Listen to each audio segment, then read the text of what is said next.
جی میں آپ کو بتاتی ہوں، ظفر ایک معصوم لڑکا ہے جس پر کئی لڑکیاں فدا ہوئیں، لیکن اس کی شرافت کہ اس نے کبھی کسی کو لفٹ نہ دی۔ وہ یہی کہتا تھا کہ میں کسی اور کو پسند کرتا ہوں اور میں کسی کو دھوکہ نہیں دینا چاہتا، لیکن سحر اس کو پسند آئی۔ اس نے سحر کو اپنے دل کی بات بھی بتا دی اور سحر نے مجھے یہ بات راز کے طور پر بتائی۔ ہم دونوں بہنیں بہت اچھی دوست بھی ہیں، ہر چیز شیئر کرتے ہیں۔ سحر نے مجھے اپنے دل کی بات بتا دی کہ ظفر بھی اس کے دل کی آواز ہے۔ ظفر سے ایک دفعہ میری ملاقات بھی ہوئی۔ وہ ایک خوبرو لڑکا تھا، سحر کو پسند کرنے والا، لیکن وہ خاموش ہو گئی۔ لیکن پھر وہ رونے لگی تھی۔ آپ پلیز روئیں مت اور تسلی سے مجھے بتائیں، میں نے اسے بٹھا دیا۔ وہ رو رہی تھی، مجھے افسوس ہوا اس کی حالت دیکھ کر۔ سر یہ سارے کارنامے نائلہ کے ہیں، جو میری بہن کو تنگ کرتی رہی اور پھر اس کو اس حالت تک پہنچا دیا۔ نائلہ کون ہے؟ میں نے پوچھا۔ ظفر کو پسند کرتی ہے، ظفر کو بھی مار ڈالا اور اب میری بہن کے پیچھے پڑ گئی ہے۔ مجھے کچھ سمجھ نہ آئی کہ آخر وہ کس کی بات کر رہی ہے۔ نائلہ کون تھی؟ ظفر کو بھی جس نے مار ڈالا؟ آخر یہ کیا کھچڑی تھی؟ ظفر کو نائلہ نے شادی کی آفر کی۔ وہ ایک امیر لڑکی تھی جس نے ظفر کو دولت کے ذریعے حاصل کرنے کی کوشش کی، لیکن ظفر اس کی باتوں میں نہ آیا اور نائلہ کے پرپوزل کو ریجیکٹ کر دیا۔ نائلہ کو پتہ لگا کہ سحر اور ظفر کی دوستی عروج پر ہے، تو اس نے سحر کو دھمکیاں دینا شروع کر دیں۔ ایک خط بھی مجھے سحر کے دراز سے ملا ہے۔ مونا نے دراز سے ایک طے شدہ خط نکالا جو اس نے مجھے پڑھنے کے لیے دیا۔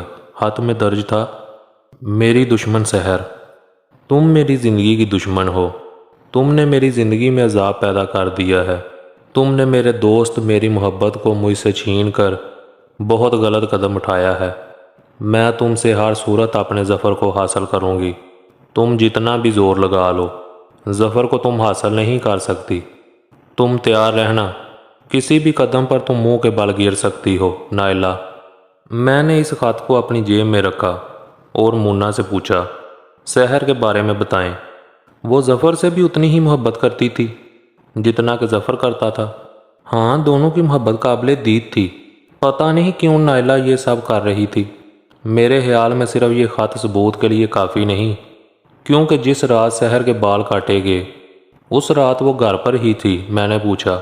ہاں وہ گھر پر ہی تھی، لیکن اس رات وہ معمول سے 1 گھنٹہ لیٹ آئی تھی۔ اس کی ذہنی حالت ٹھیک نہیں تھی اور وہ اسکارف میں تھی۔ وہ بولی، اسکارف وہ ہر وقت استعمال کرتی ہے یا کبھی کبھی؟ میں نے پوچھا۔ وہ روزانہ جب باہر جاتی ہے تو اسکارف پہنتی ہے، لیکن رات وہ کچھ گھبرائی ہوئی تھی، خاموش اور کنفیوز تھی۔ وہ بولی، آپ نے اس سے کچھ پوچھا نہیں کہ وہ اتنا کنفیوز کیوں ہے؟ پوچھا تھا، لیکن سر درکا کہہ کر اپنے کمرے میں چلی گئی۔ جب وہ اپنے کمرے میں گئی تو اس کے پیچھے کوئی گیا، یعنی بعد میں کسی کام کے سلسلے میں کوئی گیا ہو۔ میرے خیال میں کوئی نہیں گیا، سب لوگ سر شام ہی سو جاتے ہیں۔ ویسے حیرت ہے، آپ نے اپنی بہن سے پریشانی کی وجہ تک نہیں پوچھی؟ آپ کو سحر سے وجہ پتہ کرنی چاہیے تھی۔ وہ خاموش ہو گئی۔ بہرحال آپ سحر کا خیال رکھیں، میں مزید تفتیش کرتا ہوں۔ تب ہی میں نے بیڈ کے نیچے کچھ دیکھا اور ہاتھ بڑھا کر جیب میں ڈال لیا۔ وہ جو کچھ بھی تھا بہت اہم تھا۔ اس کارروائی کی مونا کو خبر تک نہ ہوئی۔ وہ ایک اہم کال تھی جو میں نے فرسٹ ٹائم اگنور کر دی تھی اور جو میرے پرسنل نمبر پر آئی تھی۔